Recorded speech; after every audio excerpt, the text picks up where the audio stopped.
I find it interesting you use the word ritual because I do think that comes into play with the topic of smoking big time. And I say in my, experience as a vascular person, the group of people that I've seen that have smoked the most were the long haul truckers. And I think for them and talking to them over the years, some people smoke up to 4, even 5 packs of cigarettes per day. And wild. I'm convinced either consciously or subconsciously, they don't even realize they're smoking almost. It's so that ritual is so much connected into that key in the ignition and the window down and the driving. And it's just almost like an automatic response for them. It's like breathing.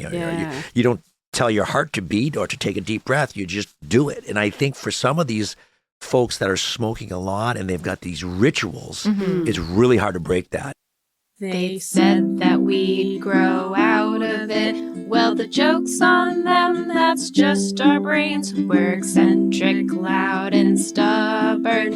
And most of our clothing is covered in stains. It's not a deficit of attention. There's just too much to think about. So if executive dysfunction becomes a little too much, if you forgot why you came in this room, or you're hypersensitive to touch, then put on your seamless socks and come join our little flock. Bitches stimming together, we're weirds of a feather. Weirds of a feather. Ah! Caw-caw!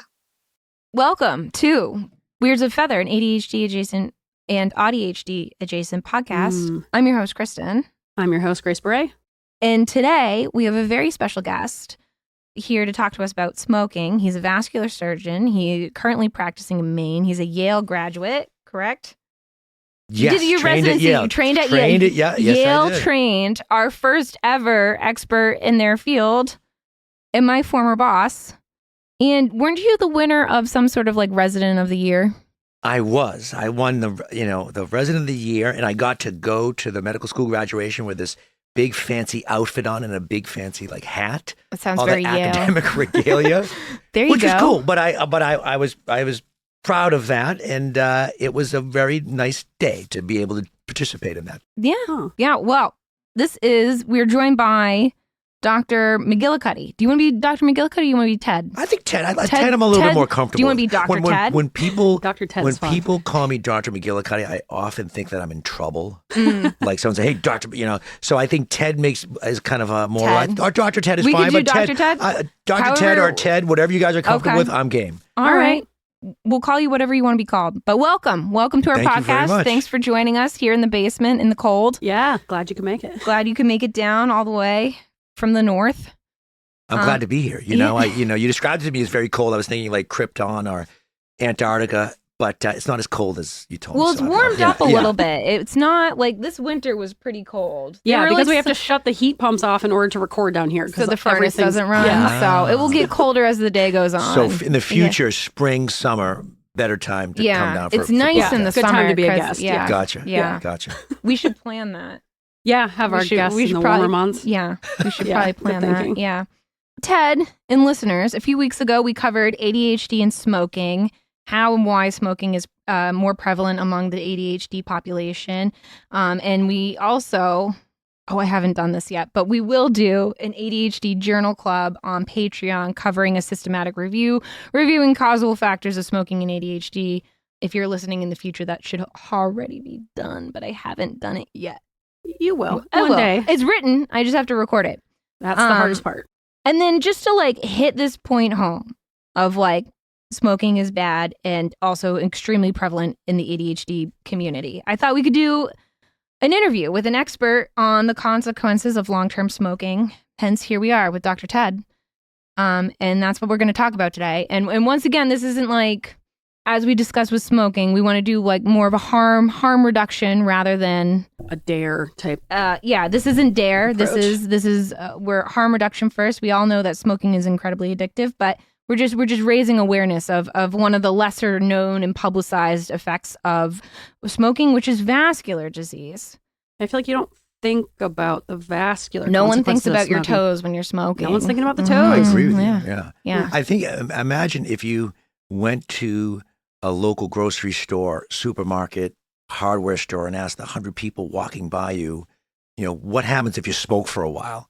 And they'd probably tell you lung stuff, because Yeah. I think that's out in the collective consciousness a lot. Lung cancer has good PR. Yeah, lung cancer does have good Great PR. And you imagine maybe someone with lung cancer, or maybe someone dragging around that bottle of oxygen, maybe someone elderly at the store riding the cart with the oxygen. But I think, as you pointed out, not a lot of attention, or not as much attention, gets focused on the cardiovascular effects of smoking in the long term. Which are in the medical community very well known, but in the public, in the general public, not as well known. I agree. And I think if you look way back to the 1960s, when that Surgeon General's warning went on that pack of cigarettes, after about 6,000 or 7,000 scientific journals made the association between lung disease and smoking, it was really focused on a couple of things. One, it was focused on men primarily, because men were often more in the research community as research subjects. Often studies that were done at the VA that population was a lot of male veterans. Even if you look in vascular surgery at aneurysms, when the blood vessel gets too big, a lot of the recommendations still don't talk much about women. But certainly in the 1960s, they finally made that association, that leap between smoking and lung cancer, and also throat cancer. And it said mostly in men, maybe in women. And I think that led to a few major changes, which were you had to decrease your advertising for smoking, and you had to put that on the package of cigarettes that this could be harmful. But again, didn't really focus much on blood vessels, which are what we deal with in the vascular realm that I'm in, the heart, the carotid arteries that go to the brain, the arteries that go to the legs, which can be really, really impacted by long-term smoking. Why do you think that is? Do you think the research just was kind of focusing on the lung aspect, or I wonder why? I think so. I think intuitively you could imagine that you're smoking. So you're doing an action that involves repetition over and over, something that involves your lungs. And so that intuitive connection, I think, between I'm introducing something into my lungs, and over the course of tens of thousands or hundreds of thousands of cigarettes, you could kind of imagine that this critical mass of data builds up and you cannot ignore it. There is an indelible link between smoking and cancer. Yeah. But the cardiovascular ones were a little bit harder to pin down. That makes sense. Maybe you were going to have a heart attack anyway because of your genetics, or you have high cholesterol, you got high blood pressure. And really, a lot of the links we see in modern medicine have really happened in the last 30, 40, or 50 years.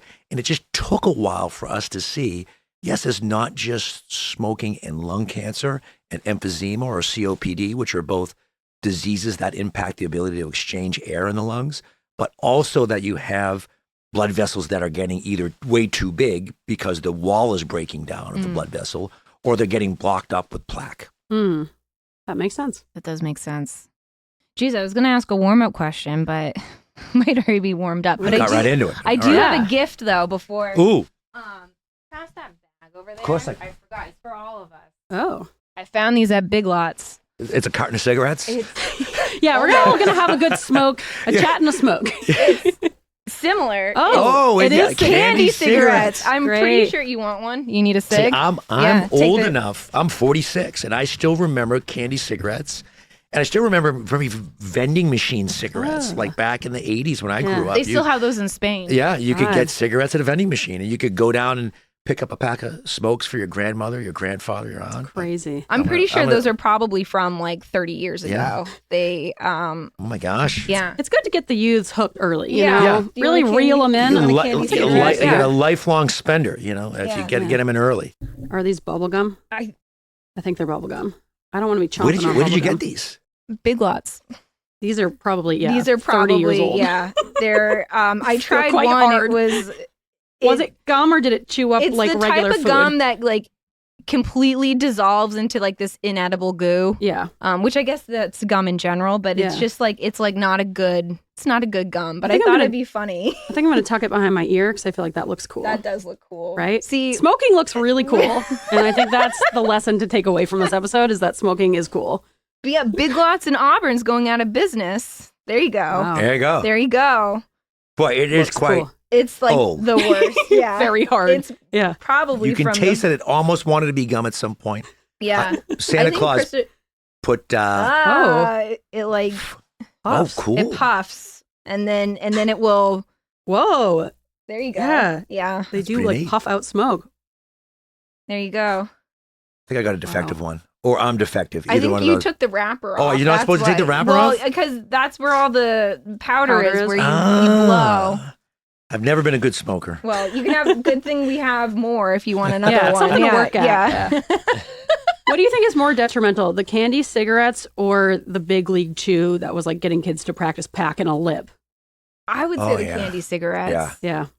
Because I guess maybe I was just a dumb kid, but I never made the connection between Big League Chew and I guess I didn't either until I was older. had to be told, I think by my mom. She's like, we don't like it because, you know, chewing tobacco. And I was like, I didn't even know you could chew tobacco. That's gross. And it still is gross. It's foul. I was a hate it. baseball player, and I wasn't a very good baseball Did you pack a player. lip? But Big League Chew was the precursor Yep. to packing your lip. Yeah. I think there was like you like kind of graduated. That was kind of like how it worked in the dugout. So Yeah. I do think these things have I don't like that. maybe a behind the scenes marketing plan for how you get people hooked. They definitely do. It's a gateway candy. Well, I also think the flavored vapes are a gateway Oh, yeah. to the Those are terrible. Those should be illegal. I agree. I agree 100%. Gross. Yep. Gross, gross, gross. Well, You can still do your warm question I if still you have want. a warm up question.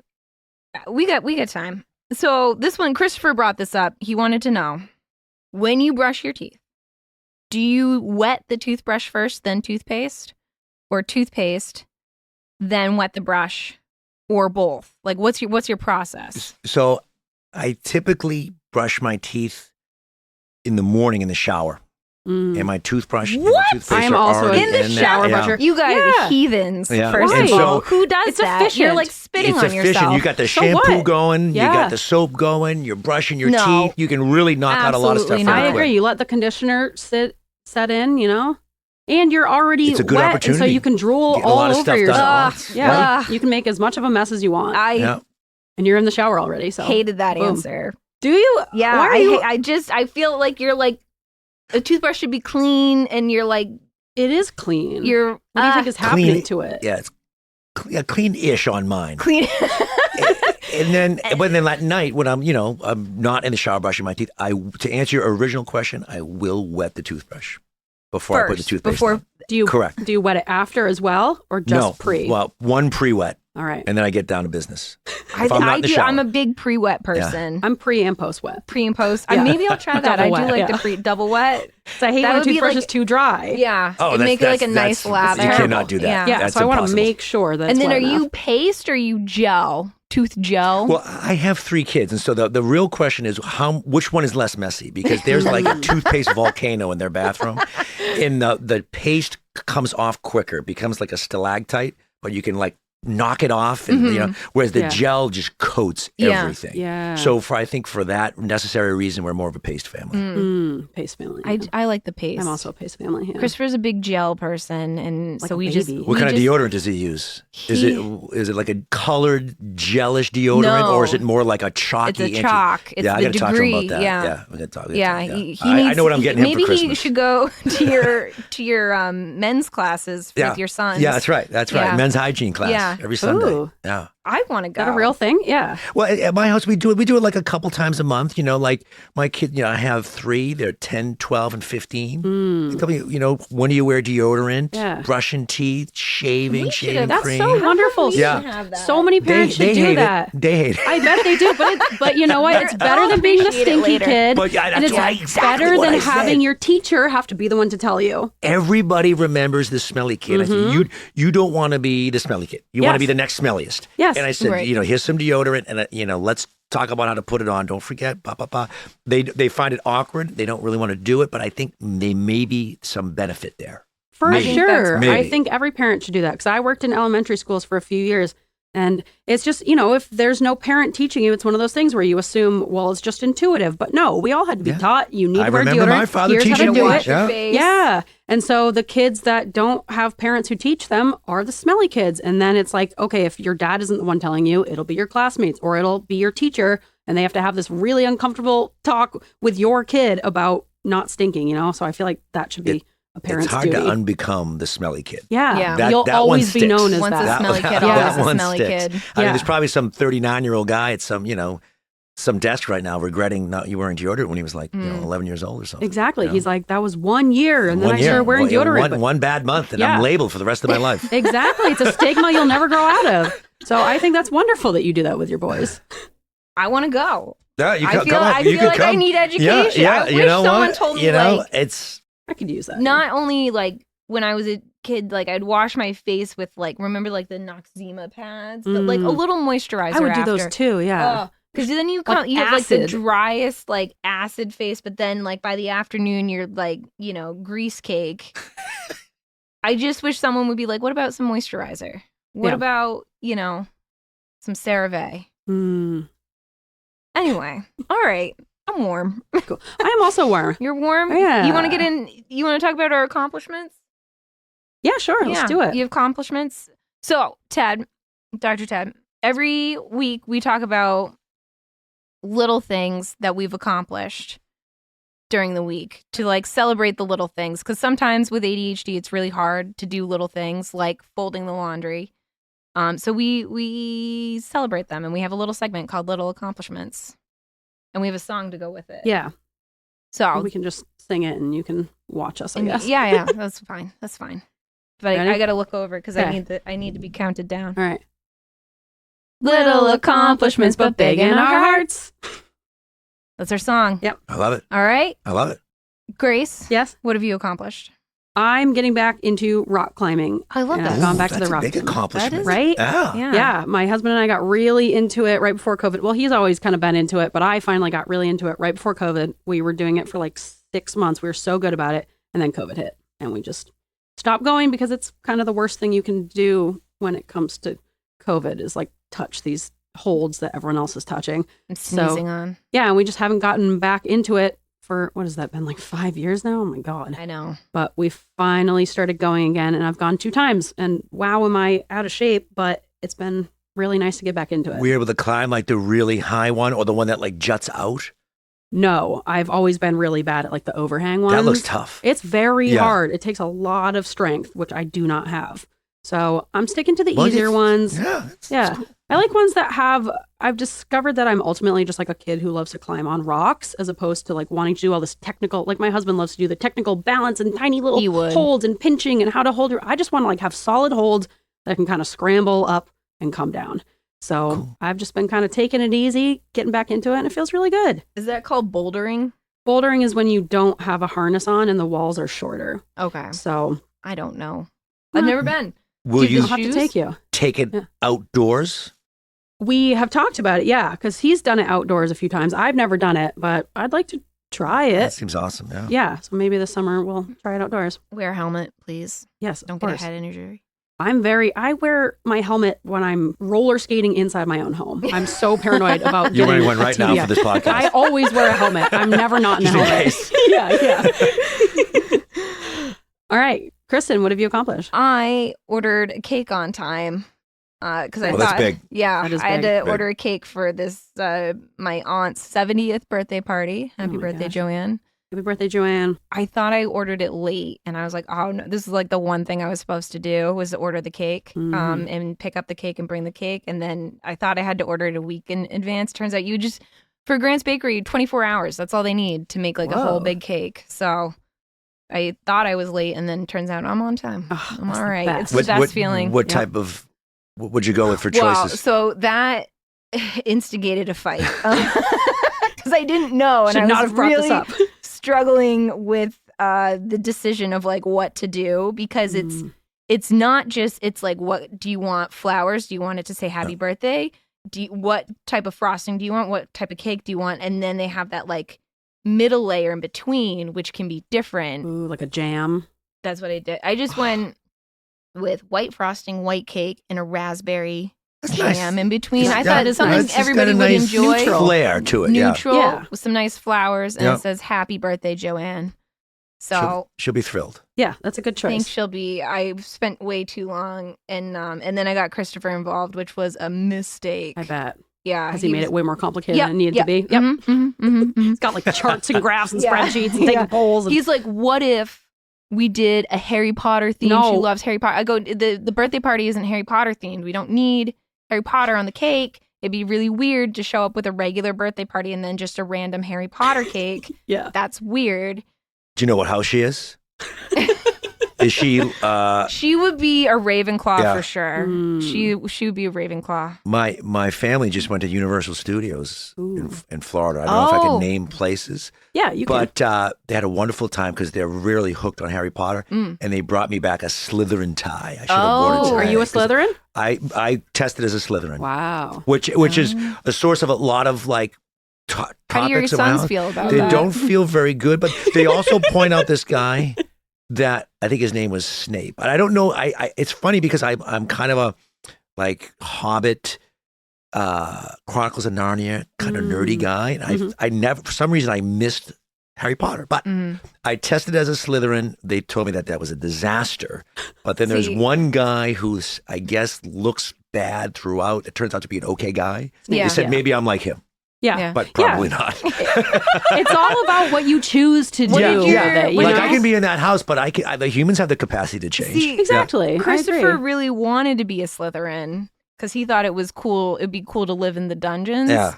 I think he was a Hufflepuff.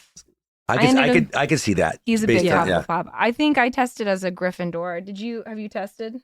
I think I've done it before, and it says Gryffindor. I'm like, you Yeah. probably say that to everyone. I know. you They're like undecided. Everyone wants They're to like, be we don't Gryffindor. know. I could see myself being a bit of a Slytherin as well. Yeah. Yeah. I love feel It has its like- advantages. I Yeah. feel You like I don't think Cunning. Slytherin is Yeah. a bad thing. They just have bad PR. Yeah. You And know? in the end, like, when it's all said and done, I agree with you. Like they have some positive attributes. Yeah. All right, Ted, what did you accomplish? I don't know if either of you know, but I have been slowly subsidizing Dunkin' Donuts for the last several years. And what I mean by that, I was drinking 2 very ginormous Dunkin' Donuts iced coffee. It was impressive. It was impressive. And so I was able to wean not off completely, but about 2/3 off. Wow. And so I used to get 1 giant coffee in the morning and then 1 giant coffee in the afternoon where we worked at the old job. You had And a I think system. part of it because you had a was- mental health walk Yes. in between. Part of it was by the end of the workday, I'm like, I need to walk out of this building, kind of collect myself, take a little time to kind of gather myself. And I would go, and that would equal a Dunkin' Donuts trip. And I was just like, I was just hardwired for that almost. Because that time was, can we edit out a name? Sure. Can we edit out a name, Christopher? Yeah. Always look for you. And she's like, maybe I'll just call him. I'm like, don't call him. He's on his mental health walk. right. Just leave him alone. He's going to come back in like 15 minutes and he's going to be a better person for it.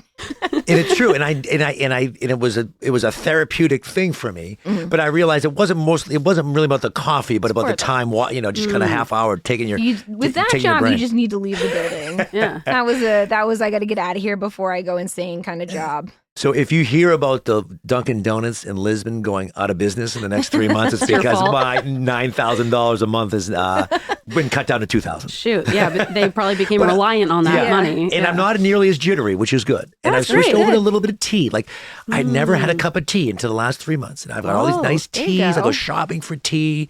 I have tea in my house. I have tea. And it's not caffeinated. Yeah. So I'm liking the tea vibe. Yeah, what kind of tea are you doing? Like a lot of herbal teas. I have Good this chamomile or nice chamomile teas. Even in the hospital, they have nice tea thing. You get the hot water. I like to pour the hot water in the cup. in You the put doctor's yeah, lounge. Yeah, even in the cafeteria, they've got all this assortment. I like fruity teas, like raspberry, Oh. blueberry. Those are my mom's go-to. big on raspberry Yeah, zinger. I Moms find it love very raspberry soothing. zinger. I have to say.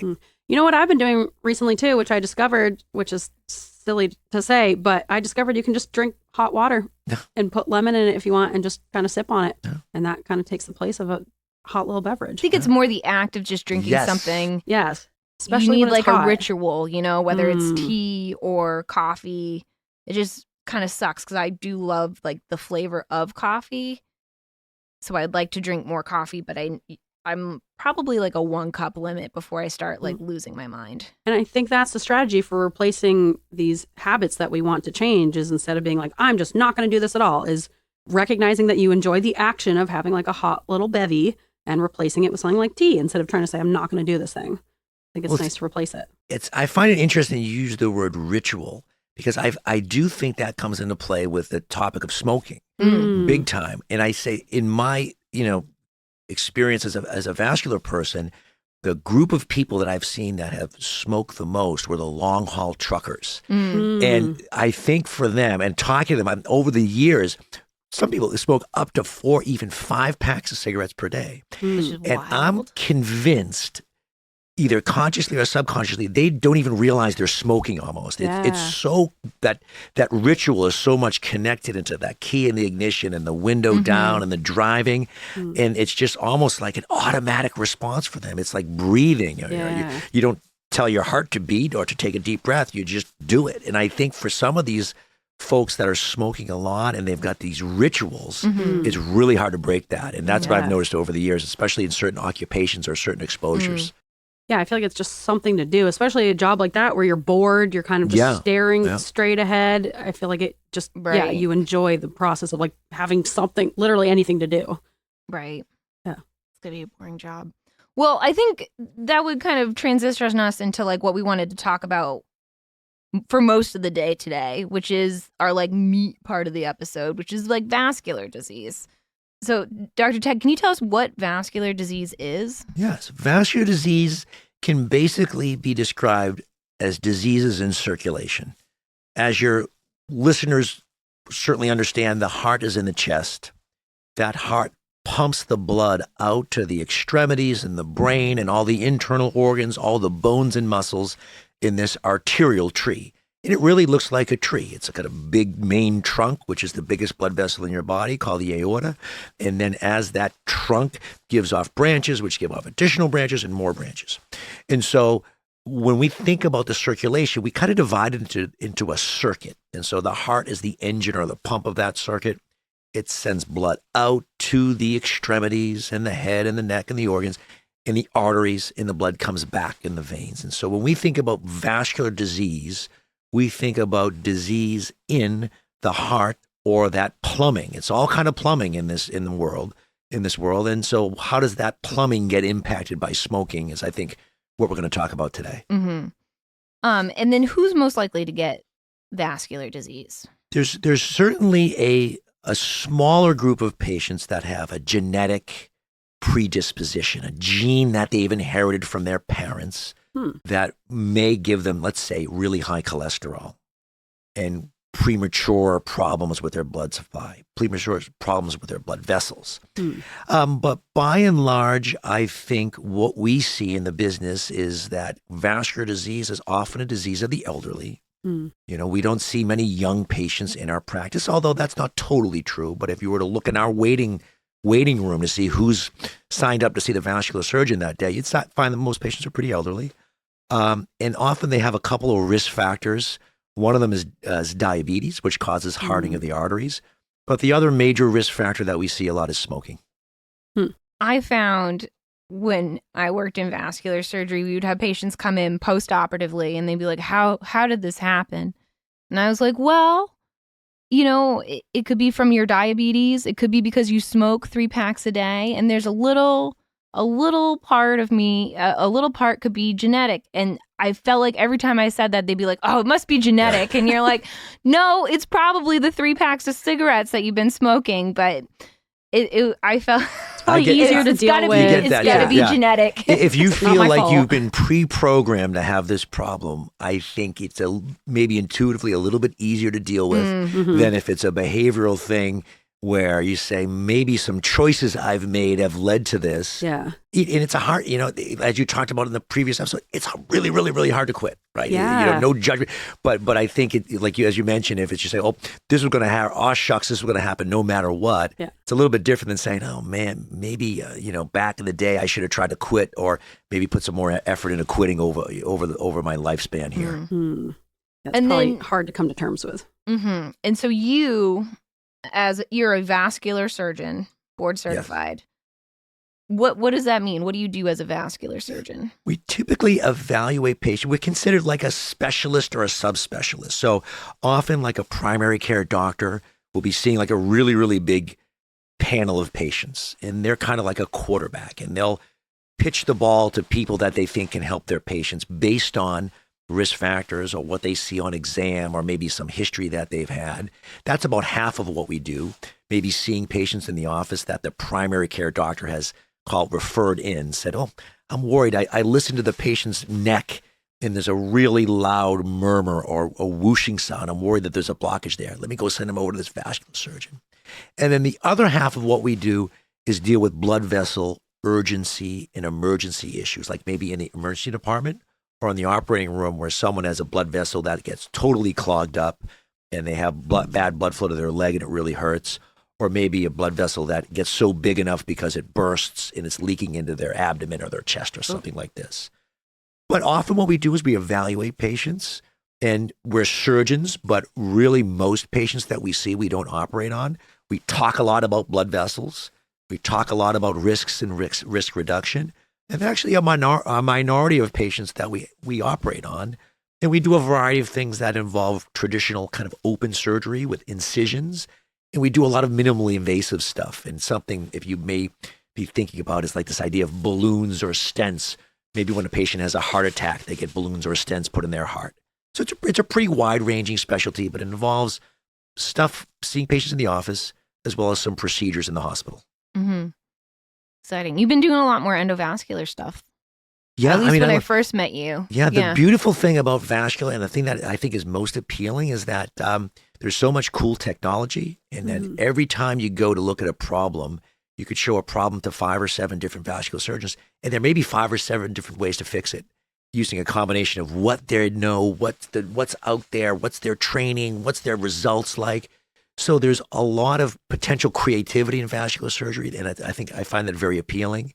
I also really like that we're certainly not primary care doctors managing every issue for the patient, but we do get to know patients for the long term, because often if you have a blocked up carotid artery in your neck or a blood vessel in your leg, then you come back to the office and get some testing done year after year. So you have a little bit of a longitudinal patient practice, and you get to know people, and I find that rewarding.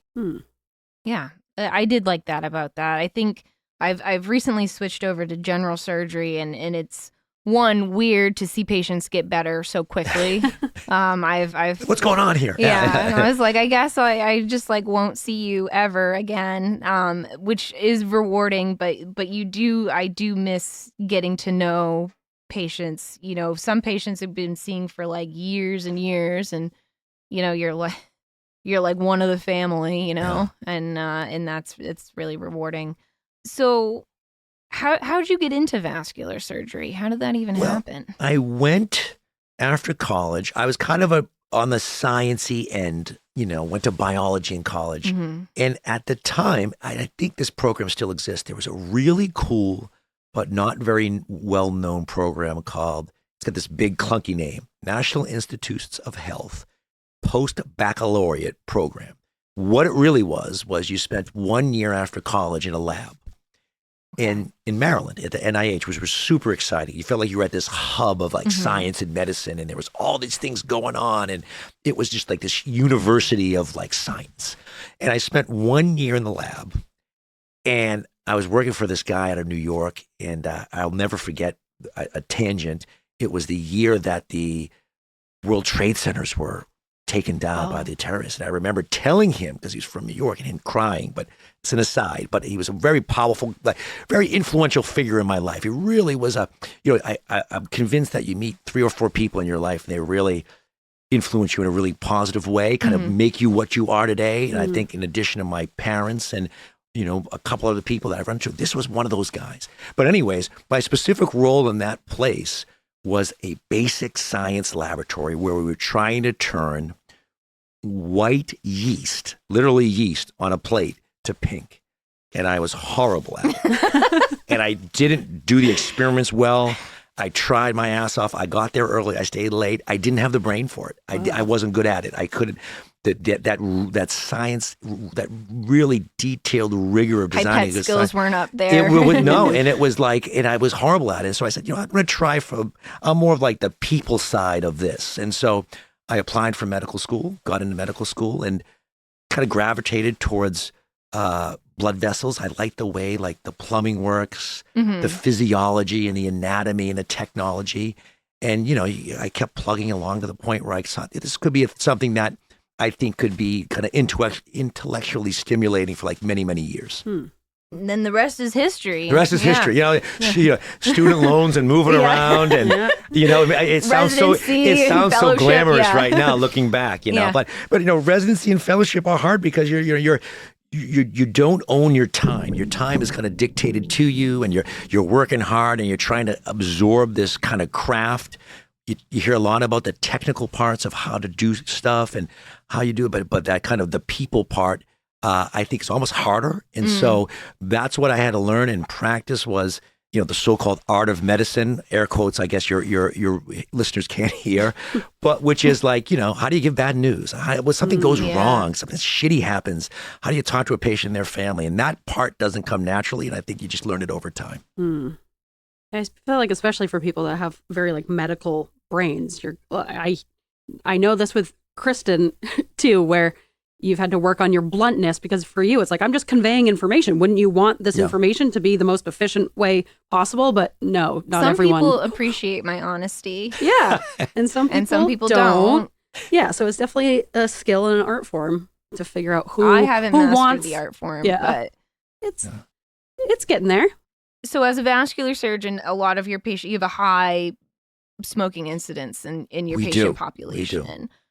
How do you go about counseling your patients on smoking cessation? Have you given up entirely? I think it's really important. And I'll give you an example.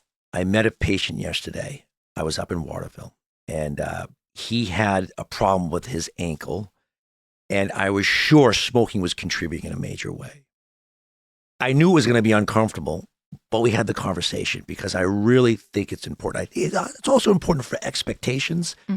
I think from a surgical point of view, I try to use this term, which is kind of a hokey term that people use, but like, I want you to be my partner, right? So if I'm on call, nights and weekends, holidays, Thanksgiving, Christmas, New Year's, and I'm coming in to work on your blocked blood vessel or your ruptured aneurysm, I love to do that. That's a passion of mine. It will always be a passion of mine. It's important to me, but help me out. Be my partner, right? So if I'll do whatever I can, nights, weekends, holidays, days, whatever, to keep your leg going good, to keep your stroke from not turning into a bigger stroke, to keep your aneurysm from bursting. But I'm hoping you can work with me as a partner and do your part. So it's not a one-way relationship. So that's how I try to couch it. Granted, some people don't want to hear that, right? It's interesting over the years that the people that I've failed on smoking cessation, I think a couple things come to mind. One is, if there's someone else in their life that's smoking a lot, it's hard to quit. Like you can imagine being super tempted with the most addictive chemical on earth, and then having someone like 5 feet away from you just puffing away. Yeah. Like you can't imagine them quitting smoking. And then it was funny because I think it's intuitive also to say, well, smoking is expensive, but I think people who smoke almost view the expense as like food or water or gasoline for their car. So the economic, like financial thing, I don't get much buy-in. I'm like, I say this silly, stupid thing the whole time because people think they got to gain weight. Like the only thing that's going to get fatter is your wallet. And no one ever buys that, I'm surprised. But I do think that if you say, here's the downside to this, like it's real, it's not made up. It's limb loss, and it's not necessarily printed on that pack of cigarettes. So it may not be in your face as much, but here's my experience. And now that I'm older, what I always say, and I'll do this every year for the rest of my life, is I've been doing this for 11 years. And 20 years from now, I'll be saying, I've been doing this for 31 years. And that might just be noise you have to like people. a chart on your wall with a bunch of dashes, and you're like carving All right, out let me read it. one more dash, one more But year. I do try to spend time because I think it is real. And I think if you're looking at saving legs and, potentially saving lives, I think smoking cessation really helps. Yeah. I like that language too of taking the shame out of it, of like, we're a partnership of we both have things to work on. I do my thing, you do yours. Yeah. Even if my thing is 90 and yours is 10, I can live with it, but I can't do 100 and 0. Yeah. Because I think expectations and I think most people will meet you there. Like again, maybe not 50-50, but they'll meet you there at some point. And even if another thing we know about smoking is there's a dose-dependent relationship between smoking and risk. So I'll take it if someone comes in and says, "Hey doc, I used to smoke 25 cigarettes per day and I'm down to 5. I think that's a huge victory. Yeah, and the data will bear that out. In other words, there is a strong relationship between the more you smoke, the greater the risk. There's a very firm relationship there. So that's a victory. 25 to 20 is a victory. But if you can get someone from 25 cigarettes a day to 3 to 5, I think that's a high five for them. That's so wonderful, especially in I feel like our culture can be very abstinence only, especially with 12-step programs and everything. There's no room for nuance. There's no room for gray of celebrating 5 cigarettes compared to 25 is incredible. And you get someone that says, I have a coffee in the morning.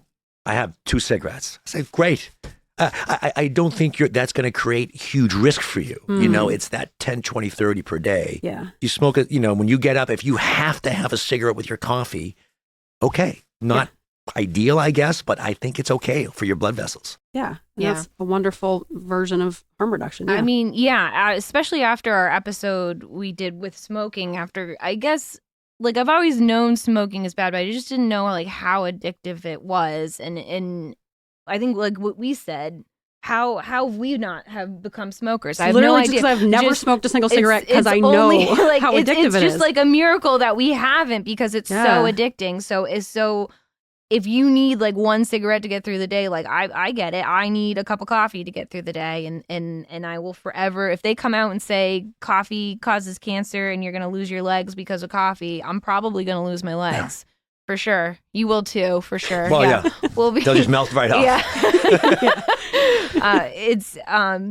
It's incredibly addicting but also what we learned with ADHD, it can be self-medicating. And I see a lot of our patients, you could kind of see I can kind of see at least the vascular patients, you're there's a little bit of neuro, some patients you're you are a neurodivergent, my friend. And probably needs a Adderall. A lot of our patients, I think. I'm sure there's a lot of overlap in that Venn diagram. Yeah. It seems like the chemical aspect of it, but also kind of with ADHD, you see a lot of that time blindness and this inability to have this future planning. So I think that's part of it too. It seems so disconnected from the consequences. It's that would be years down the road, or that wouldn't happen to me. I feel like for everyone that's challenging, but especially with ADHD, where you really have no concept of time. Just feels like this amorphous, impossible thing until you're, getting your toes chopped off.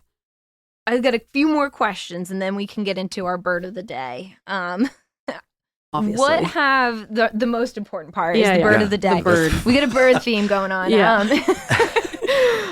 What have you seen in your patients, or what have your patients said have helped the most with smoking cessation?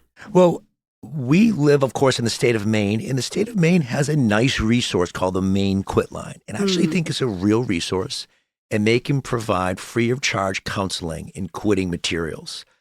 And I think it's real, and I think it's useful. And I think most states and municipalities have some sort of program, which will probably be cut in the next 10 minutes. But you guys would get on there and get out there now. Get there now, while supplies last. I think it's real. I think sometimes you just need someone, maybe they need someone to listen to, and on the other end of the phone, it's hey, all right, you can do this. It's tough. We all know, I think we all know, everybody that smokes kind of knows they want to quit. There's not like a lot of belligerent people who are like, smoking is my life. I think they want to quit. They just need a little help getting over the hump. And I think, I personally am not a big fan of patches and gums because I think it just kind of creates this really, really long wean process, and it's hard to get there. And like the kind of cold-hearted part of me, which there is that part, says just wake up one day and you're going to have to decide when you're going to quit smoking and just throw your friggin' cigarettes away. It's hard to do that, right? We all know it's super hard to do that, and they would have done that 10 years ago. But maybe they have a vulnerable part because they're in the office and they're looking at something maybe unpleasant on my end to fix their blood vessels. So that might be a point where I can reach them, right? Where it's not just I'm sitting at home watching Jeopardy, smoking a cigarette, but no, I'm in a doctor's office. He says I'm at risk for losing my leg. Maybe now I've got an audience there. But in particular, I do push a little bit for A, the main quit line, which I think is a great resource. And B, I hope one day you wake up and say, I'm throwing these cigarettes away. Alternatively, I'll make up this sometimes random date and be like, Memorial Day, cut it in half. Yeah, you need ADHDers work well with the deadline. It's not bad. And then after Memorial Day comes, I'll say July 4th, cut it in half. Yeah, that's great. Real quick. You'd be surprised. It works. Careful with the... Only because Christopher... from a fellow smacker. I've done the same thing and I've gotten berated. So what's that thumping sound? Who's thumping? Who's that thumping? Yeah, I think giving a deadline makes it real and it gives you a goal to do. And it does sound crazy to think that one day you just wake up and decide not to do it. But like really for a lot of ADHDers, I feel like I've heard many experiences and I've done it myself where I've wanted to quit this thing for years and years and years. And it's like, I don't know what it is, but literally just one day you wake up, you're like, today's the day. And it just... And you just do it. It kind of just happens, And you know what's going to happen? They may start smoking again, and they'll have to have another day. But that's okay. I think that all you want, like that partnership, keep trying, keep working at it, and you'll get there. Yeah. Because maybe you have something bad go on in your life, you start back again. Yeah. And you just have to get back on the horse if you can, which is like a stupid saying, but I think in some ways it's true. Yeah, it's like a stress management technique. So, of course, you're going to go through periods where things are better and you don't need it as much. And then maybe something happens and you kind of fall back into it. But yeah, I like that focus of not trying to get to perfectionism of all or nothing, leaving room for that in between. Because that's what people need. They need that understanding. And I also think that's a reason why people like that hotline, because once you talk to people in your life about how you want to quit, now the pressure's on. And now it's like, oh, now I have to do this thing. And then there's shame attached to it. I just think, like you said, having someone to just kind of talk to who's like outside of your life can be really helpful. Who's understanding. Yeah, not judgmental. Nice. Yeah. And then studies have shown that, cigarettes, the amount of cigarettes people are smoking is getting smaller, but as that gets smaller, vaping is increasing. Have you seen in your practice an influx of vapors come through? I'm starting to see that. And I think, it takes a while to build up that data, Yeah. And there's a lot of harmful stuff in that vaping cartridge. We're going to talk about it in a second. And I think that still puts you at risk. I still think that we don't have all the data collected yet, but I think that overall avoiding vaping, if at all possible, makes sense. Yeah. I got a couple like poll questions. We do like lots of polls on Instagram, and I have a couple listener questions that I kind of like reached out into the ether, and then a question from Christopher. He had many, but we narrowed it down. So question number 1, and you don't have to go too far in depth into these if you don't want to. And if you don't feel comfortable with answering any of these, we can disguise your voice or we can just edit it out in general. But have you ever smoked? I smoked very briefly, a handful of cigarettes. The first girlfriend I ever had in high school smoked. And whenever she kissed me, I could taste the cigarette. No. Oh. Her name was Amy. Amy. We can bleep out her voice. Yeah, Amy. Keep her she anonymous. Smoked, and I still remember that taste of her smoking. But really, it's been since high school. I've smoked very little. You could count on one hand how many cigarettes. Okay. This is another question from Christopher. We can disguise your voice or leave this out in general. Have you ever done a whippet? I have. So one Whoa. year. Oh, wait a minute. So Yes. I had a lot of weird jobs, like we all did, kind of between high school and college in the summer. The weirdest one was I worked in an ice factory with a bunch of angry Irish men missing fingers because This there was was in all sorts of Boston? choppy. Yeah. And so what we did was we would take ice from this giant room, a factory of ice, and they'd squirt it through a big giant hose onto fishing boats so they could ice down their catch.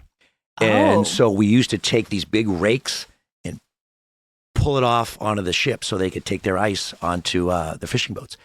But the summer before that, I worked as a prep cook, a horrible prep cook, at this place called Marina Bay, which was kind of this like marina-y place in Boston with some restaurants and It's nightclubs now and legal stuff. seafoods or something. Yeah, no, really, Yeah, I was it's gonna right say, there. Yeah, I worked there. And we being like the prep cooks and these older guys I worked with, we did a lot of whippets in this like walk-in refrigerator. Did you have like the fancy whipped cream canisters? I think it was Ready Whip, Yeah. but it was like industrial size. I don't know so if that it made it wasn't like even- more intense. It wasn't even like the can Yeah. of the air. It was like actual. Yeah, no, ready whipped yeah. cans. And then like Yeah. one day the boss came and he's like, "How come none of these whipped creams actually dispense whipped cream?" Yeah. It's like, oh, this weird. I can feel that there's cream And in everyone's here. just like, Yeah. do looking up at the ceiling. So you would do it at work and then like go in the kitchen and cook? Yeah, I did. I was the guy in charge of like chopping vegetables. Okay. You're And just, the like, worst day I ever out had in there was space. he asked me to like, they were having like a turkey special and there was these like big turkey breasts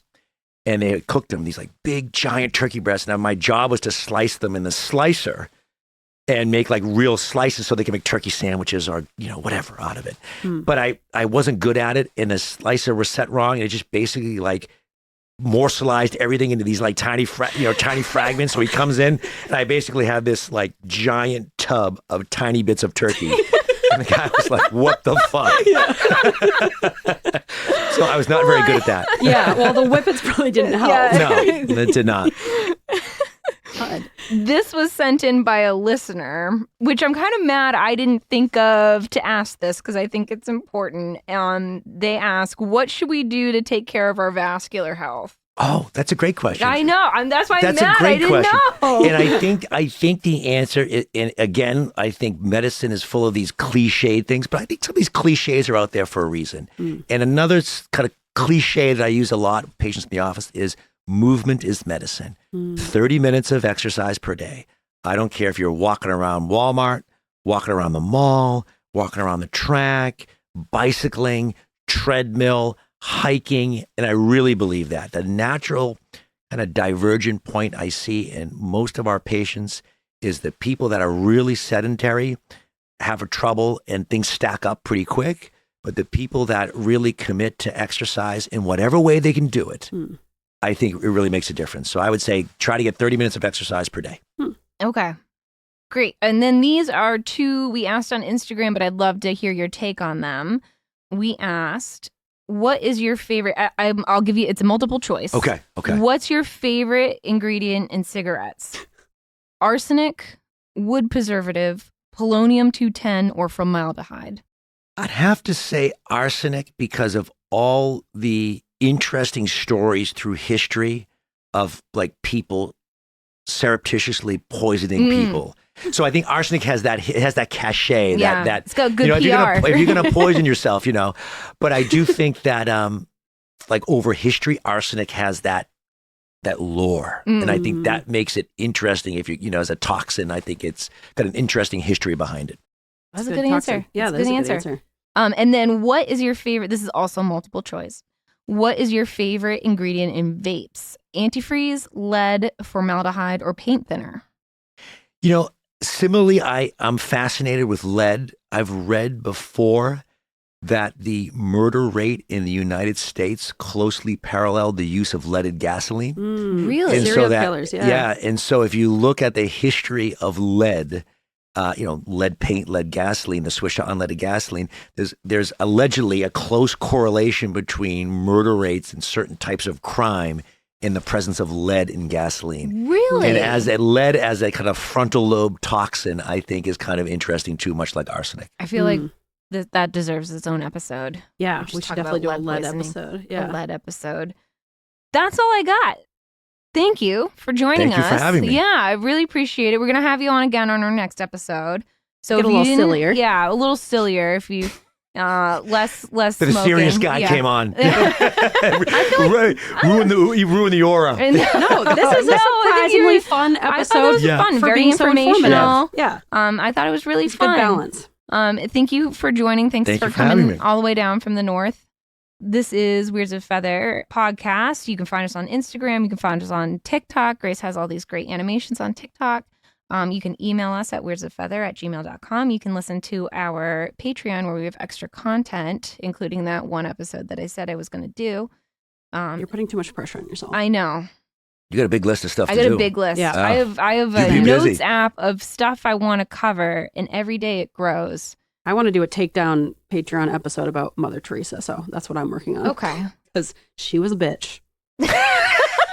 Just gonna say it. Just gonna So say you can it. look forward to that. Yeah.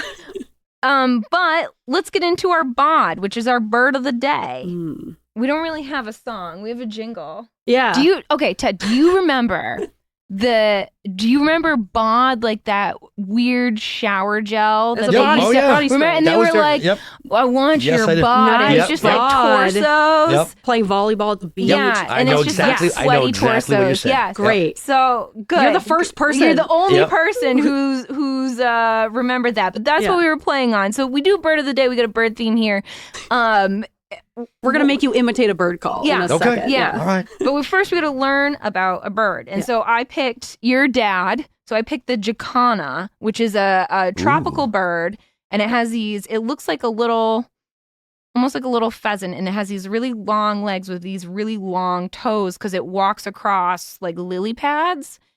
And the mom bird, the female bird, lays the eggs, and then she's like gone off with other men. And then the Good for dad her. bird sits on the eggs, takes care of the eggs, and then raises the chicks. And he'll like round up his chicks and like carry them under his wings. And then Aw. like walk across the lily pads with like all these like little tiny legs sticking out from underneath his Oh. legs. Meanwhile, mom nowhere to be found. So he doesn't like go She's out like- to get a pack of bird cigarettes No, and leave the flock. That's what No. mom does. Mom She's does. like, here are my eggs. See you They're never. pretty rare in nature. Yeah. It's nice to see equality. you Yeah, know? it's nice. Moms can be deadbeats too. Yeah, exactly. But here I have a bird call.